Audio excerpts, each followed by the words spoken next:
दोस्तों आप सभी ने देखा होगा कि जो हमारी बजट लाइन होती है वो कई बार राइटवर्ड शिफ्ट हो जाती है और कई बार लेफ्टवर्ड शिफ्ट हो जाती है। तो ये कई सारे रीजंस की वजह से होती है। तो आज हम उन्हीं रीजंस के ऊपर बात करेंगे। उनमें से एक रीजन की बात करूंगी, या यूं कहें तो हेलो एवरीवन स्टूडेंट, मेरा नाम पूनम शर्मा है और मैं आपकी इकोनॉमिक्स की फैकल्टी। तो चलिए जल्दी से स्टार्ट कर लेते हैं। एक कर्व को मैं आपको कुछ ही मिनट्स में पढ़ाऊंगी कि वे बेसिकली वो कर्व क्या होता है। तो आज मैं आपके साथ एक छोटा सा कॉन्सेप्ट इनकम कंजप्शन कर्व के बारे में मैं आपको बताना चाहती हूँ। तो चलिए स्टार्ट करते हैं। So student you know very well कि आपने एक टॉपिक पढ़ा होगा कंज्यूमर बिहेवियर। मैं ऐसा मान के चल रही हूँ कि जब हम क्या करते हैं, जब हम अपनी ये टॉपिक पढ़ रहे हैं, आईसीसी पढ़ रहे हैं, तो हमने कहीं ना कहीं थोड़ा बहुत कंज्यूमर बिहेवियर पढ़ा है। ठीक है, तो कंज्यूमर बिहेवियर में दो अहम अप्रोचेस पढ़ते हैं, एक ऑर्डिनल यूटिलिटी अप्रोच और एक cardinal utility approach. You know very well student कि जो हम ऑर्डिनल यूटिलिटी अप्रोच पढ़ते हैं उसमें हम एक कॉन्सेप्ट पढ़ते हैं दैट इज बजट लाइन। और हमारी जो बजट लाइन बनती है वो कुछ इस तरीके से बनती है। ठीक है, जो बजट लाइन बनेगी वो समथिंग इस तरीके से हमारी क्या बनती है, बजट लाइन बनती है। This is the budget line. अब ये जो बजट लाइन होती है, कई बार आपने देखा होगा ये बजट लाइन राइटवर्ड शिफ्ट हो जाती है कई बार। ठीक है, और कई बार ये बजट लाइन लेफ्टवर्ड शिफ्ट हो जाती है।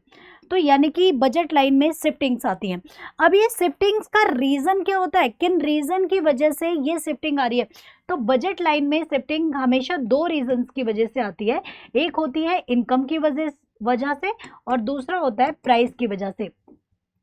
जब कंज्यूमर की इनकम इंक्रीज होती है या डिक्रीज होती है, मान लीजिए कंज्यूमर की इनकम इंक्रीज हो गई तो वो अपना कंजप्शन भी इंक्रीज कर देता है, यानी कि उसकी बजट लाइन राइटवर्ड शिफ्ट हो जाती है। अब कंज्यूमर की जब इनकम इंक्रीज होती है तो बजट लाइन राइटवर्ड शिफ्ट होती है।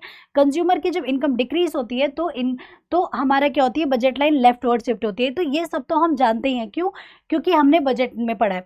ठीक है, तो बजट लाइन में हमने पढ़ा होता है shifting of the budget line.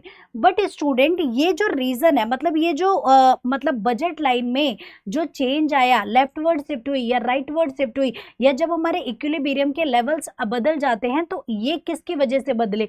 For an example, यहाँ पे आप सभी जानते हैं कि जिस पॉइंट पर इनडिफरेंस कर्व बजट लाइन के ऊपर टच करता है उस पॉइंट को पॉइंट ऑफ इक्विलिब्रियम कहते हैं। क्या कहते हैं? Point of equilibrium.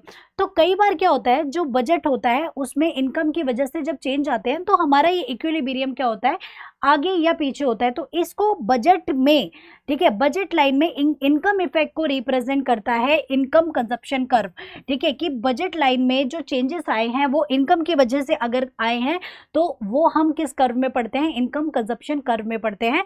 जब हमारी बजट लाइन में या फिर जब हमारी इनकम की वजह से जो बजट लाइन है, जो कंज्यूमर के इक्विलिब्रियम लेवल्स हैं, जब वो चेंज हो रहे होते हैं, तो अगर वो इनकम की वजह से चेंज हो रहे हैं तो उस कर्व वो के उसमें हम कौन सा कर्व पढ़ेंगे, इनकम कंजप्शन कर्व पढ़ेंगे। इनकम कंजप्शन कर्व हमेशा ये बताता है कि जो बजट में चेंज आए हैं वो इनकम की वजह से आए हैं, और मतलब पॉजिटिव चेंज आया, नेगेटिव चेंज आया या फिर डाउनवर्ड स्लोप हुआ, ये जो भी हुए, ये सारे के सारे रीजन जो है इनकम की वजह से अगर कोई चेंज आया तो उसे हम इनकम कंजप्शन कर्व में पढ़ते हैं। तो इस क्लास में मैं आपको यही पढ़ाने वाली हूँ कि कब बजट लाइन चेंज होती है, आई मीन जो budget line income consumption curve वो कैसे बनता है, उसकी शेप क्या होती है, कौन से गुड्स के काइंड पे किस तरीके का इनकम कंजप्शन कर्व बनता है। यूजीसी नेट या इकोनॉमिक्स का आप कोई भी पेपर दे रहे हैं ना, तो एक बड़ा फेवरेट क्वेश्चन है यूजीसी नेट या इकोनॉमिक्स का, बैकवर्ड बेंडिंग आईसीसी कर्व, कि आईसीसी कर्व बैकवर्ड बेंडिंग कब होता है। ठीक है, तो इस तरीके का क्वेश्चन आपसे कई बार पूछा गया है। तो चलिए जानते हैं। यहाँ पे आ जाते हैं हम इनकम कंजप्शन कर्व में। ठीक है, बट ये इनकम कंजप्शन कर्व क्या होता है? द इनकम कंजप्शन कर्व, या you can say the ICC, is the locus of all consumers equilibrium point. हम सभी कंज्यूमर इक्विलिब्रियम पॉइंट्स को मिला देते हैं। फॉर एन एग्जांपल यहाँ पे आ जाते हैं, यहाँ पे मैं आपको बना के दिखा देती हूँ। ठीक है, यहाँ पर ये, ठीक है, ये आपका क्या है, this is your original budget line, that is A B. ठीक है, ये आपकी एक ओरिजिनल बजट लाइन है। इसमें इक्विलिब्रियम कब होगा, जब इस पे आईसी कर्व टेंजेंट होता है। ये हमने कहाँ पे पढ़ा, ये हमने मतलब ordinal utility approach consumer behaviour वाले चैप्टर में हमने पढ़ा होता है कि जहाँ पर आईसी कर्व इंडिफरेंस कर्व को टच करता है, यानी कि जहाँ पे कंज्यूमर को सेटिस्फेक्शन भी मिलती है अपने बजट के अंदर, वो हमारा पॉइंट होता है पॉइंट ऑफ इक्विलिब्रियम। ठीक है, अब हमारी बजट लाइन लेफ्टवर्ड शिफ्ट हो गई तो हमारा इक्विलिब्रियम पॉइंट ये हो गया। ठीक है, यहाँ पे मेरा इक्विलिब्रियम पॉइंट हो गया, फिर मेरी बजट लाइन राइटवर्ड शिफ्ट हो गई, तो मेरा ये इक्विलिब्रियम पॉइंट हो गया।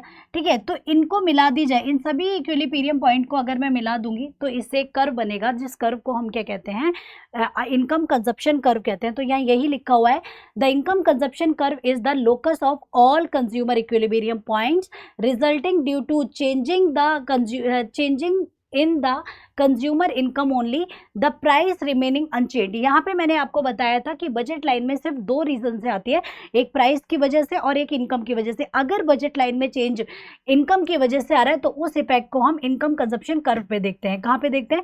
इनकम कंजप्शन कर्व पे हम उस इफेक्ट को क्या करेंगे, देखेंगे। ठीक है, इज दैट क्लियर? वो इफेक्ट हमें इनकम कंजप्शन कर्व पे देखने के लिए मिलेगा। तो यहाँ पर ये जितने भी आप क्या करोगे, सारे इक्विलिब्रियम पॉइंट्स को अगर आप मिला दोगे तो उससे मिलकर के एक जो कर्व बनता है, उस कर्व को हम क्या कहते हैं, इनकम कंजप्शन कर्व कहते हैं। सो यहाँ पे मैंने भी यहाँ पे बनाया है कि यहाँ पे इन दिस, ठीक है, ये जो आपका कर्व हो जाता है इनकम कंजप्शन कर्व हो जाता है जब मैं सभी क्या कर दूं, सभी आपके क्या कर दूं, इक्विलिब्रियम 1, इक्विलिब्रियम 2, इक्विलिब्रियम 3, सभी इक्विलिब्रियम लेवल्स को अगर मैं ज्वाइन कर दूंगी तो जो मेरे पास कर्व मिलेगा that is called the income consumption curve. उसे हम क्या कहेंगे, इनकम कंजप्शन कर्व कहेंगे। तो चलिए थोड़ा सा और आगे बढ़ते हैं हम। ठीक है, नाउ देखिए यहाँ पर for an example income consumption curve, ठीक है, इस तरीके का। देखिए यहाँ पर आप आ जाइए, यहाँ पे एक मैं बताती हूँ, जब कंज्यूमर की इनकम इंक्रीज होती है, ठीक है, जब कंज्यूमर की इनकम इंक्रीज या फिर डिक्रीज हो जाए, कंज्यूमर की इनकम इंक्रीज या डिक्रीज हो जाए, ठीक है, तो वो क्या करेगा, इन case of the normal goods, normal goods के केस में आप सभी जानते हैं, नॉर्मल गुड्स के केस में इनकम का कंज्यूमर की डिमांड के साथ एक पॉजिटिव रिलेशन रहता है। कैसा रिलेशन रहता है? अगर कंज्यूमर की इनकम इंक्रीज होगी तो वो डिमांड भी क्या करेगा, इंक्रीज करेगा। अगर कंज्यूमर की इनकम डिक्रीज होगी तो वो डिमांड को क्या कर देगा, डिक्रीज कर देगा। आप सभी जानते हैं क्यों, ऐसा क्यों होता है, क्योंकि कंज्यूमर की इनकम हाई है तो ज्यादा कंजप्शन करेगा नॉर्मल गुड्स के लिए, क्योंकि नॉर्मल गुड्स कोई खराब गुड्स तो है नहीं, ये एक नॉर्मल गुड्स है, तो इसके लिए कंज्यूमर की इनकम जो होती है, इनकम और डिमांड का जो रिलेशन रहता है ना, दैट इज पॉजिटिव रिलेशन। कैसा रिलेशन होता है?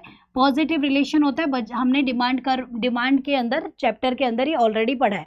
ठीक है, तो कैसा रिलेशन होता है? Positive relation. ओके, अब आ जाइए यहाँ पे फॉर एन एग्जाम्पल, यहाँ पर अगर हम यहाँ पे देखते हैं, इन केस यहाँ पे हम देखते हैं, दिस इज ये हमारा गुड एक्स है, this is the good X and good Y. ठीक है, ये गुड हमारा वाई है। ठीक है, good X and good Y, ये कंज्यूमर की क्या है, ये ए बी उसकी बजट लाइन है। इस बजट लाइन पे जिस पॉइंट पे क्या हुआ, आईसी कर्व टेंजेंट होता है, उसे हम क्या कहते हैं, that is called the point of equilibrium. हम इसे क्या कहेंगे, this is called point of equilibrium. For an example, consumer की इनकम बढ़ गई तो कंज्यूमर क्या करेगा, अगर कंज्यूमर की इनकम बढ़ती है तो वो अपने कंजप्शन को बढ़ाता है, और उसका, ये मैंने ऑलरेडी कई बार बताया, उसका जो इनकम कर्व है, उसकी जो बजट लाइन है वो राइट वर्ड शिफ्ट हो जाती है। तो उसकी बजट लाइन कहाँ शिफ्ट हो गई, राइट वर्ड, ए से लेके A1 B1 पे शिफ्ट हो गई। तो अब उसका नया इक्विलिब्रियम लेवल बनेगा, यहाँ से IC2 बन गया आपका, क्या हो गया यहाँ पे, IC2 बन गया। यहाँ पर कंज्यूमर इक्विलिब्रियम है। फॉर एन एग्जाम्पल, ये किसको डिनोट कर रहा है कि कंज्यूमर की इनकम इंक्रीज हुई है। अब कंज्यूमर की इनकम इंक्रीज हुई तो बजट लाइन कहाँ पे शिफ्ट हो गई, राइटवर्ड, नया इक्विलिब्रियम बन गया इसके ऊपर। इसके बाद फॉर एन एग्जाम्पल, कंज्यूमर की इनकम क्या हो गई, डिक्रीज हो गई, कंज्यूमर की इनकम कम हो गई, तो अब कंज्यूमर कम कंजप्शन करेगा, कम मार्केट में पैसा खर्च करेगा, तो वो उसकी बजट लाइन पीछे शिफ्ट हुई, तो उसका इक्विलिब्रियम भी अब पीछे ही बनेगा। तो this is the equilibrium 1 2 3। Okay, आप इन सारे इक्विलिब्रियम पॉइंट्स को अगर आप मिला देंगे तो इससे एक कर्व बनता है। ठीक है, इन सभी इक्विलिब्रियम पॉइंट्स को ज्वाइन करते हैं तो जो कर्व बनता है उस कर्व को हम कहते हैं इनकम कंजप्शन कर्व। ठीक है, सारे इक्विलिब्रियम का, तो ये एक केस है एक नॉर्मल गुड्स के कंडीशन में कि जब कंज्यूमर की इनकम इंक्रीज होती है, ठीक है, तो वो नॉर्मल गुड्स के लिए अपनी डिमांड बढ़ा देता है। जब कंज्यूमर की इनकम डिक्रीज होती है तो नॉर्मल गुड्स के लिए अपनी डिमांड को डिक्रीज कर देता है। तो ये नॉर्मल कंडीशंस का केस है। चलो, तो ये आपको आई होप यहाँ पे समझ आ गया होगा। Now let's talk about the income consumption curve. ये आपको मैं PDF दे दूंगी, आप जस्ट रीड कर सकते हैं। ठीक है, अब बात करते हैं इन केस ऑफ इंफीरियर गुड्स, कि ये तो हमने बात करी कि हमारा इनकम कंजप्शन कर्व जो बनता है ठीक है। नॉर्मल गुड्स के केस में इस तरीके का आपका इनकम कंजप्शन कर्व बनता है, मैंने अभी आपको बताया था कैसा कभी, ठीक है। क्यों ऐसा बनता है, ये अपवर्ड स्लोपिंग क्यों बनता है? अपवर्ड स्लोपिंग इसलिए बनता है बिकॉज द इनकम, और मतलब नॉर्मल गुड्स के केस में इनकम और डिमांड का कैसा रिलेशन रहता है? पॉजिटिव रिलेशन रहता है। तो रीजंस के साथ हमें पता होना चाहिए। नाउ अब हम बात करते हैं इन केस ऑफ इंफीरियर गुड्स। किसकी बात करेंगे? इन केस ऑफ इंफीरियर गुड। अब देखिए, यू नो वेरी वेल कि what do you mean by the inferior goods. Inferior good जो चले तो चांद तक, ना चले तो शाम तक, यानी कि घटिया वस्तुएं। देयर आर नो गारंटी और नो वारंटी, ठीक है। यहाँ पर कोई गारंटी नहीं है, कोई वारंटी नहीं है। इनका कंज्यूमर की इनकम के साथ कैसा रिलेशन होता है? नेगेटिव रिलेशन होता है, ठीक है। जब कंज्यूमर की इनकम ज़्यादा होती है या इनकम इंक्रीज होती है तो कोई भी इंसान ये नहीं चाहेगा कि वो इंफीरियर गुड्स खरीदे। क्यों? क्योंकि ये घटिया वस्तु है, इनकी कोई गारंटी वारंटी तो है नहीं। तो यहाँ पर क्या है, वो इनके लिए अपनी जो डिमांड को है क्या कर देता है? वो डिक्रीज कर देता है। जब इंफीरियर गुड्स, जब कंज्यूमर की इनकम गिर जाती है यानी कि कम हो जाती है, तो इन गुड्स के लिए अपनी डिमांड्स बढ़ा देता है। तो you see the there are the negative relation, there are negative relation between the income and demand in case of inferior goods, ठीक है। तो इंफीरियर गुड्स के केस में यहाँ पे कैसा रिलेशन रहता है? नेगेटिव रिलेशन रहता है। Is that clear? समझे आप लोग मेरी बात? कैसा रिलेशन रहेगा? नेगेटिव रिलेशन रहेगा। तो चलिए मैं इसको बता देती हूँ। तो नेगेटिव रिलेशन रहता है, यहाँ पर आपका जो आईसी कर्व होता है वो हमेशा बैकवर्ड बेंडिंग होगा। कैसा होगा? बैकवर्ड बेंडिंग कर्व होगा, ठीक है। कैसे बनेगा मैं आपको बता देती हूँ। For an example, backward bending curve होता है यहाँ पे। चलिए मैं आपको बना करके बताती हूँ, क्योंकि मेरा बिलीव है कि हमें बनाने ही चाहिए कर्व्स, ठीक है। यहाँ पर आ जाता है, ये आपका गुड एक्स है, this is the good x. For an example हम ये मान लेते हैं कि good X is a inferior good. मैंने ये मान लिया कि जो गुड एक्स है वो कैसा गुड है? गुड इंफीरियर गुड है, ठीक है। And good Y is a normal good. Good Y कैसा गुड है? नॉर्मल गुड है। तो इस केस में हमारा आईसीसी कर्व कैसा बनेगा? ठीक है, तो पहले तो हम अपनी बजट लाइन बनाते हैं। This is the original budget line, that is A B, ठीक है। ये हमारा आईसी बन गया। तो यहाँ पर यानी कि कंज्यूमर क्या कर रहा है, यहाँ पर उसका इक्विलिब्रियम का लेवल है, ठीक है, ई, दिस इज ई। तो इन नॉर्मल कंडीशन ये है। अब कंज्यूमर की इनकम इंक्रीज हो गई, कंज्यूमर की क्या हो गई? इनकम इंक्रीज हो गई। तो बजट लाइन कहाँ शिफ्ट हो गई? राइट वर्ड शिफ्ट हो गई। नाउ कंज्यूमर की इनकम इंक्रीज हुई, बजट लाइन शिफ्ट हो गई A B to A1 B1, ठीक है। यहाँ पर कंज्यूमर की इनकम शिफ्ट हो गई। नाउ अब क्योंकि हमारा क्या हो गया, इंफीरियर गुड्स का केस है, तो कंज्यूमर की इनकम के इंक्रीज होने पे वो उसकी डिमांड इंक्रीज नहीं करेगा। तो आपका जो वो है, क्या नाम है, ऊपर की साइड, यानी कि यहाँ पर आपका क्या बन गया? IC1 बन गया। थोड़ा ऊपर की साइड या पीछे की तरफ बनेगा, ठीक है। क्यों ऐसा हो रहा है? बिकॉज क्योंकि there are negative relation. Positive relation होता है तो हमेशा थोड़ा सा आगे को बनता है, ठीक है। तो अगर आप यहाँ पे देखेंगे तो यहाँ पर पहले कंज्यूमर क्या कर रहा था कि इंफीरियर गुड की OX की कितनी क्वांटिटी ले रहा था? OQ। अब उसका यहाँ पे बना, यानी कि OQ1, ठीक है। यहाँ पर अगर देखेंगे, यहाँ पर अगर आप देखेंगे तो पहले वो कितनी क्वांटिटी परचेज कर रहा था गुड एक्स की? वो गुड एक्स की OQ तक क्वांटिटी परचेज कर रहा था, पर जैसे ही उसकी इनकम बढ़ी तो वो कितनी कर रहा है? OQ1 कर रहा है, ठीक है। OQ1 कर रहा है, यानी कि उसका कंजप्शन अब कम हो गया। किसके लिए? गुड एक्स के लिए। पर ये गुड वाई जो था, पहले इसकी कितनी क्वांटिटी वो कंज्यूम कर रहा था, अब वो इसकी इतनी क्वांटिटी कंज्यूम कर रहा है, यानी कि बढ़ा दी। क्यों इसने बढ़ा दी? क्योंकि वाई तो एक नॉर्मल गुड ही है ना, एक्स कैसा? एक इंफीरियर गुड है। तो इसके लिए उसका कंजप्शन देखिए पीछे की तरफ शिफ्ट हो गया, इसीलिए आपका जो आईसी कर्व है थोड़ा पीछे को बना है, ठीक है। क्यों बना? क्योंकि देयर आर नेगेटिव रिलेशन। यहाँ पे क्या है? नेगेटिव रिलेशन है। अगर आप इन पॉइंट्स को मिला देंगे, ठीक है, अगर मैं इन पॉइंट्स को मिला दूं, इस तरीके से मिलाऊंगी ना, तो मेरा ये आईसी कर्व बनेगा। इसे कहते हैं backward bending IC curve. This is called the backward bending IC curve. अगर आप यहाँ पे देखेंगे, पहले कंज्यूमर क्या कर रहा था? ओरिजिनल जब उसकी AB लाइन थी तो वो क्या कर रहा था? गुड एक्स की OQ क्वांटिटी कर रहा था। जैसे ही कंज्यूमर की इनकम बढ़ी, उसका क्या हो गया? उसका इक्विलिब्रियम पीछे को चला गया। क्यों? क्योंकि एक्स गुड एक इंफीरियर गुड है। इनकम के बढ़ने से डिमांड कभी भी नहीं बढ़ेगी। क्यों नहीं बढ़ेगी? इसलिए नहीं बढ़ेगी क्योंकि कोई भी व्यक्ति घटिया वस्तुएं नहीं खरीदना चाहता। ठीक है। तो पहले वो ओ क्यू क्वांटिटी परचेज कर रहा था, ठीक है, पहले क्या कर रहा था, ओ क्यू क्वांटिटी परचेज कर रहा था। जैसे उसकी इनकम क्या हो गई, इंक्रीज हो गई, इनकम को वाई से लिखते हैं। जैसे अब वो क्या कर रहा है, O Q one quantity purchase कर रहा है, यानी कि वो पीछे की तरफ मूव हो गया। तो this is called the backward bending curve, ठीक है, ये आपका क्या होता है, बैकवर्ड बेंडिंग कर्व कहते हैं हम इसे basically. So this is called the backward bending curve. ये कब बनता है backward bending curve, in case of inferior goods. Inferior goods के केस में आईसीसी कर्व कैसा बनता है, बैकवर्ड बेंडिंग। आप देखेंगे इसका जो शेप है इस तरीके का जा रहा है, यानी कि ये जो शेप होता है आपको ऐसे ही पूछ लेगा, ये शेप कैसा बना, backward bending. You know very well students कि आईसी कर्व का जो मुंह है, ठीक है, अगर मैं यहाँ पे आपको एक और चीज बताती हूँ, आईसी कर्व का फेस किसकी तरफ है, गुड एक्स वाई की तरफ। आपको देख रहे हैं ना, ये गुड वाई है, ठीक है। तो जिसकी तरफ उसका फेस होता है ना, वो नॉर्मल गुड होता है। ये आपको पहचानने का तरीका, वो एक नॉर्मल गुड होता है, ठीक है, और अदर वाला इंफीरियर गुड हो जाएगा। अदर वाला क्या हो जाएगा, इंफीरियर गुड्स। क्वेश्चन पेपर में किस तरीके से आते हैं, मैं वो क्वेश्चन भी आपको दिखा देती हूँ, ठीक है। ये आपको क्वेश्चन आया है, देखो इसी तरीके का एक क्वेश्चन आपको आया है, तो वो आपको मैं दिखा देती हूँ। यहाँ पे मैंने आपको एक कॉन्सेप्ट बताया कि देखिए ये आपका जो कर्व है इस तरीके से, यहाँ पे क्वेश्चन आ जाएगा एक गुड, आपको ऐसा डायग्राम आता है good X and good Y, ठीक है, और आपको यहाँ पे एक कर्व बना हुआ है, दिस इज द कर्व, ठीक है, ये आपका आईसी बना हुआ है। अब पूछेगा कि आप बताइए कि इसमें से कौन सा इंफीरियर गुड है और कौन सा नॉर्मल गुड है। तो मैंने आपको बताया कि जिसकी तरफ इसका फेस है, यानी कि फेस किसकी तरफ है, वाई की तरफ है, तो Y is the normal good. Y कैसा गुड होगा, एक नॉर्मल गुड होगा, और यहाँ पे अदर वाला कौन सा हो जाएगा, इंफीरियर गुड हो जाएगा, ठीक है। तो ये आपको याद होना चाहिए। ओके स्टूडेंट, यहाँ पे आ जाइए। तो चलिए एक क्वेश्चन मैं आपको करा देती हूँ। For the given income consumption curve in the diagram which one of the following is correct, इनमें से कौन सा करेक्ट है। तो ये आपके ऑलरेडी प्रीवियस ईयर क्वेश्चन है, तो इस तरीके का आपको दिया गया है कि इनमें से आपको बताना है कि कौन सा इसमें करेक्ट आंसर हो जाएगा। तो पहला बोला गया है कि good X is a normal good and good Y is a normal good. पहला ऑप्शन ये कि एक्स गुड भी नॉर्मल है, वाई गुड भी नॉर्मल है। आपको इस कर्व को देख के पहचानना है कि इनमें कौन सा इंफीरियर है और कौन सा आपका कैसा गुड है। Good Y is a inferior and good X is a normal. Second option, good X and Y both are the normal. दूसरा बोल रहा है good X and Y both are the inferior. तो इसका मुंह किसकी तरफ है, इसका मुंह वाई की एक्स की तरफ है, तो ये क्या बन जाएगा, this is the normal good. ये कैसा गुड हो गया, नॉर्मल गुड, और ये कैसा हो गया, इंफीरियर गुड। 1 मार्क्स क्वेश्चन होता है ये, ठीक है। ये आपका क्या हो गया, करेक्ट आंसर इज बी। इस तरीके का आपका एक कॉन्सेप्ट और एक क्वेश्चन मैंने आप लोगों को बता दिया है कि भाई इस तरीके से आपसे क्वेश्चन आते हैं। इसमें अगला आता है एक और केस बनता है इसमें, वो भी मैं आप लोगों को बता देती हूँ।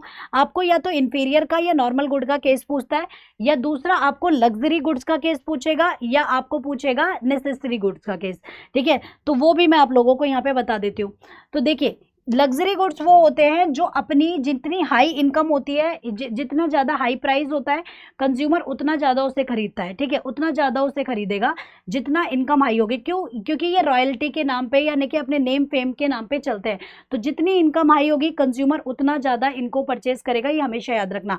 मान लीजिए कंज्यूमर की इनकम फॉर एन एग्जाम्पल, अब हम बात करेंगे इन case of luxury good and necessary goods, ठीक है, कि लग्जरी गुड्स के केस में क्या होता है एंड नेसेसरी गुड्स के केस में क्या होता है, ठीक है।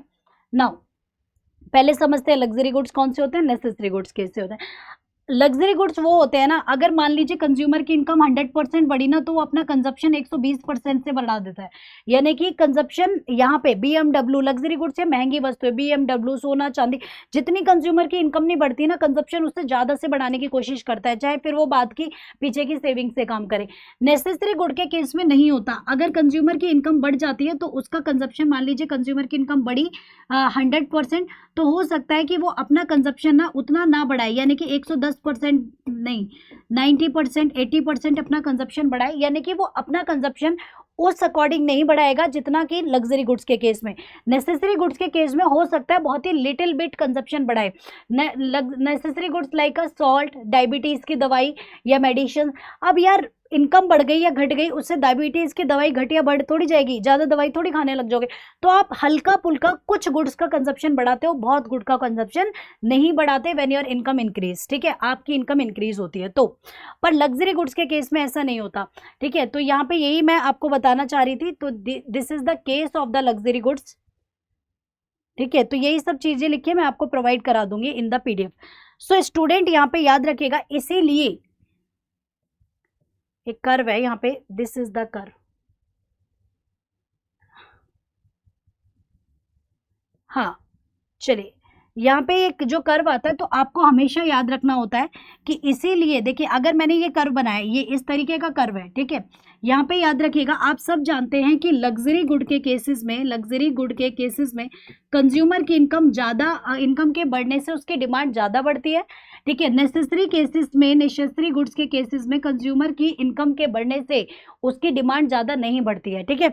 तो हमेशा अगर आपको इस तरीके का कर्व पूछा गया है, ये मैं आपको बस ट्रिक बता रही हूँ इस क्लास में, क्योंकि इसकी डिटेल क्लास मैं आपको बाद में लूंगी, क्योंकि इसकी डिटेल क्लास मैं बस चाहती थी 10 या 20 मिनट का सेशन जिसमें मैं आपको ट्रिक बता सकूं, तो मैं ट्रिक ही अभी बता रही हूँ आपको।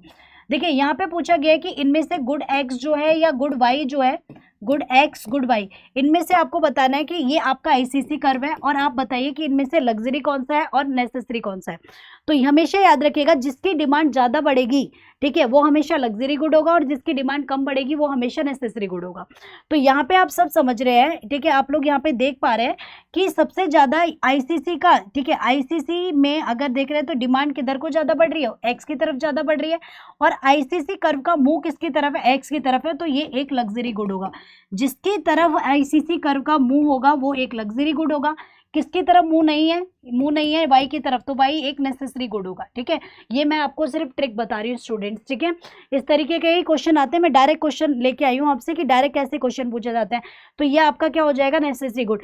यहाँ पे आप ऐसे भी याद कर सकते हैं कि यहाँ पे देखिए आपको यहाँ पर डिमांड बढ़ती हुई नजर आ रही है, और यहाँ पे आपको डिमांड धीरे धीरे धीरे धीरे धीरे धीरे कम होती हुई नजर आ रही है, तो वो नेसेसरी गुड है, और ये लग्जरी। क्यों, लॉजिक समझिए, इसका लॉजिक यही होता है कि नेसेसरी गुड्स के केस में कंज्यूमर की इनकम के बढ़ने से वो अपनी डिमांड ज्यादा बढ़ाता है, नेसेसरी गुड्स के केस में वो ऐसा नहीं करता, उसकी डिमांड या तो उतनी ही रहेगी या हल्की फुल्की बढ़ेगी, बहुत ज्यादा नहीं बढ़ती है। क्यों, क्योंकि अब मेरी इनकम बढ़ गई, मैं नमक ज्यादा थोड़ी खाऊंगी, मैं कम ही खाऊंगी, जितना खाती हूँ उतनी ही क्वांटिटी में खाऊंगी, राइट स्टूडेंट्स।